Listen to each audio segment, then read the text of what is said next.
Hello everyone and welcome to my channel. Today, I want to ask you an honest question. Have you ever picked up a book, started reading, and after a few pages realized that your mind has wandered off and you can't remember what you just read? After the age of 60, this is not uncommon. But if I told you there are simple, gentle, yet incredibly effective ways to improve your focus and deepen your understanding while reading, would you be eager to discover them today? Because reading is not only entertainment or learning. It's a form of exercise for brain, nurturing clarity and keeping the spirit young.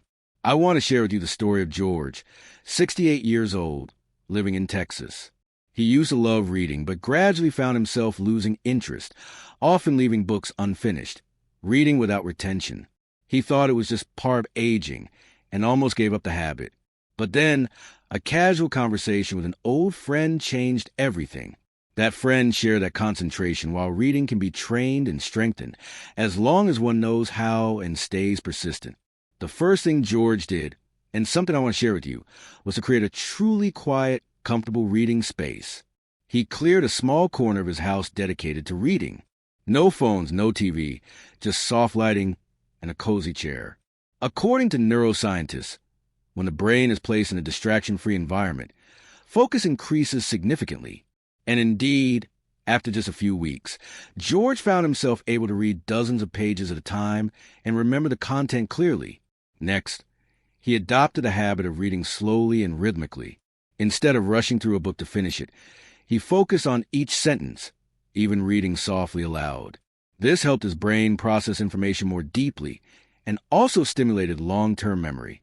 Linda, 70, from California, also adopted this method and shared that each reading session felt like a conversation with the author, making reading come alive and feel much more enjoyable. Another habit that helps improve focus is writing short summaries after each section. George made it a routine to jot down a few lines after each chapter, noting what he understood and felt. Experts say that writing like this not only strengthens memory, but also trains logical thinking and expression. Additionally, our brain loves novelty. Robert, 72, from New York, shared that he often chooses a variety of book genres to avoid boredom. When reading about new topics, the brain becomes more active and concentration improves. Instead of sticking only to novels, he alternated between science books, history, and short stories. This kept his mind curious and prevented mental fatigue. In the next part, I will continue to share with you more small but incredibly helpful tips so that every page you hold in your hands becomes an exciting and inspiring journey. Stay tuned. Building on everything we've talked about, let's continue exploring how to improve focus while reading after 60. One of the key techniques that many experts recommend is setting clear intentions before you open a book. Instead of simply reading to pass the time, take a moment to ask yourself, what do I want to learn or feel from this book? This small mental preparation helps align the brain's focus and makes each reading session more purposeful. Margaret, 69, from Florida, shared that before each reading session, she takes a deep breath, opens a journal, and writes down her goal for the day. Sometimes it's learning one new historical fact, or simply enjoying a peaceful half-hour of reading. This simple ritual helps her center her attention and reduces a tendency to drift off. Another helpful practice is mindful reading. This means paying close attention to how your body and mind feel while reading. If you notice your mind wandering or your body becoming restless, pause for a moment, take a few deep breaths, and gently bring your focus back to the page. Peter, 71, from Chicago, found that taking short pauses every 10 to 15 minutes to stretch or sip tea helped him maintain energy and stay engaged with the material. Adjusting the reading environment is also crucial. Good lighting, a comfortable seat, and even soft background music without lyrics can create a conducive atmosphere for sustained attention. Susan, 68, from Seattle, created a cozy reading nook with a warm blanket and her favorite classical music playing softly. She shared that this setting made her reading sessions feel like a treat rather than a task. Breaking reading into smaller, manageable sessions can also improve focus. Instead of pushing to read for long hours, aim for shorter, focused bursts of 20 to 30 minutes, followed by a break. John, 72, from Denver, uses a simple timer and rewards himself with a short walk or a snack after each reading session. This approach keeps his mind fresh and avoids fatigue. Interactive reading techniques can enhance comprehension. For instance, highlighting key points, writing questions in the margins, or even discussing what you've read with a friend stimulates deeper thinking and memory. Robert, 74, from New York, started a small book club with two close friends. Their weekly discussions not only help him retain more information, but also added joy and connection to the experience. Incorporating visualization is another effective technique. As you read, try to create mental images of the scenes, concepts, or historical events described. This practice makes the material more vivid and memorable. Linda, 70, who struggled with dry historical texts, found that imagining herself witnessing those events made the reading more engaging and helped her remember key details. Finally, remember to choose books that genuinely interest you. Passion fuels focus. If a book feels like a chore, don't force yourself to continue. Instead, find material that excites your curiosity and resonates with your current mood.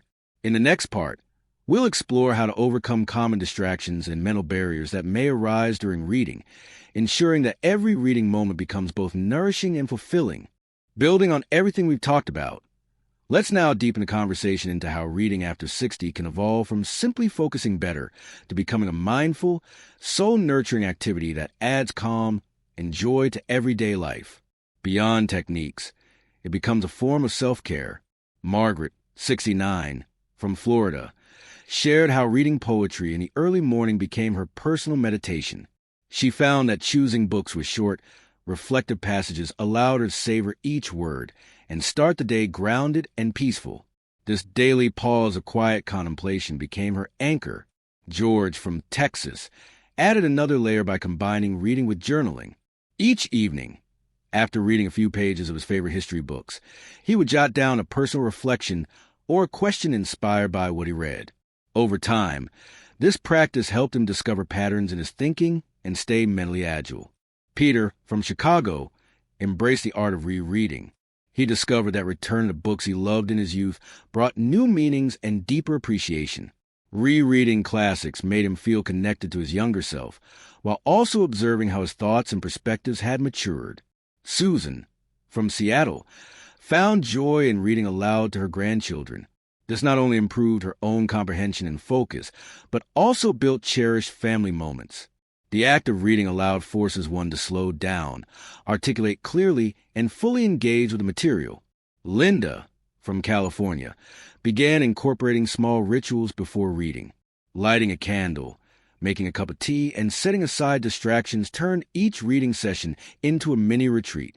She described it as giving herself permission to pause and nourish her mind. Robert, from New York, took his learning further by connecting what he read to other hobbies. After reading about French cooking, he tried new recipes. Reading about nature inspired him to go for walks in nearby parks, observing plants and birds with fresh curiosity.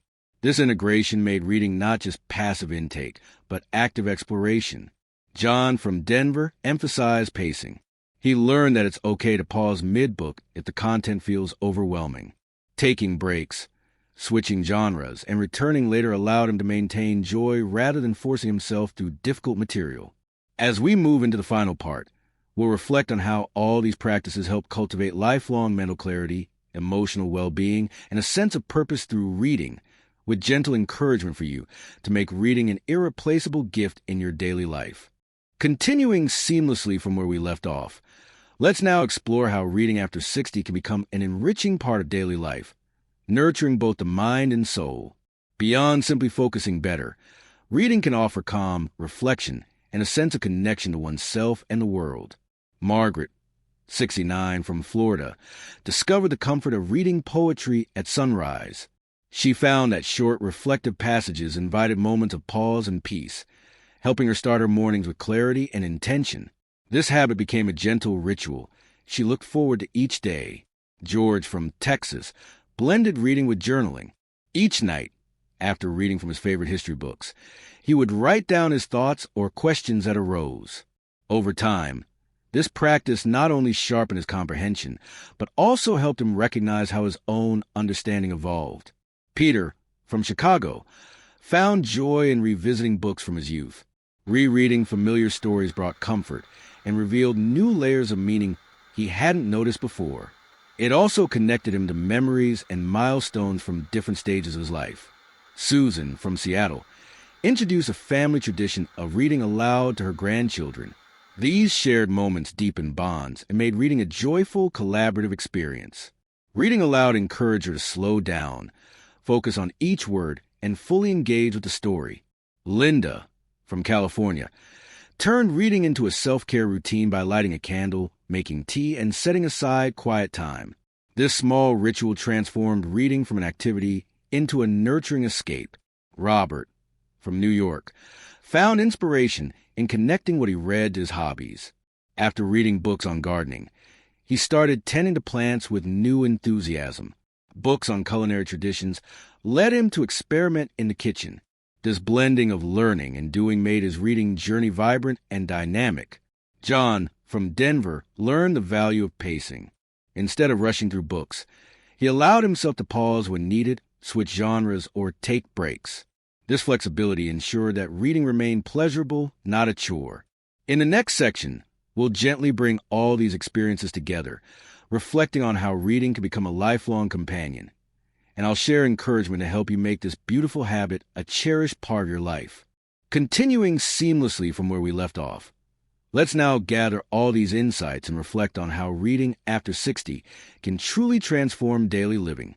Beyond focus and comprehension, reading becomes a lifelong companion that nurtures curiosity, resilience, and emotional well-being. Margaret, from Florida, after years of cultivating her morning poetry ritual, shared that she feels her days begin with inspiration and clarity. This quiet moment has become her favorite time, where she can center herself before the world begins to stir. George, from Texas, now finds that his evening journaling practice not only deepens his understanding of the books he reads, but also serves as a gentle check-in with his own thoughts and feelings. Each reflection becomes a record of growth and learning. Peter, from Chicago, has turned his rereading habit into a source of comfort during challenging days. Old books have become trusted friends, offering wisdom and familiarity that ground him when life feels uncertain. Susan's family reading sessions in Seattle have become cherished weekly traditions. Her grandchildren look forward to story time with her, and these moments have fostered bonds that go beyond simple storytelling. They've created lasting family memories. Linda's self-care reading ritual in California has become her sanctuary. Lighting a candle and sipping tea now signal to her mind and body that it's time to unwind, reflect, and nourish her spirit. Robert, in New York, continues to blend reading with action. Whether it's cooking a new recipe, starting a garden project, or exploring new music, his reading constantly fuels creativity and engagement in daily life. John, from Denver, often shares that pacing himself has taught him patience, not only in reading but in life. He has learned to honor his own rhythm, appreciating both fast progress and slow, thoughtful moments. All these stories remind us that reading is not just a mental exercise, but a source of joy, discovery, and connection. It teaches us to be present, to learn continuously, and to appreciate the beauty of words and ideas. In the final part, we will gently summarize everything we've explored and offer heartfelt encouragement, inviting you to embrace reading as a gift to your mind and soul, while also sharing how this simple habit can keep your spirit vibrant for years to come. Continuing seamlessly from where we left off, let's now highlight fresh perspectives on how reading after 60 can become a powerful tool for self-discovery and lifelong learning. Rather than simply gathering insights, this is about transforming those insights into daily joy and meaningful rituals. Margaret, from Florida, speaks of how her morning poetry readings now inspire her to write short poems herself. What began as quiet reflection has evolved into creative expression, reminding her that it's never too late to start something new.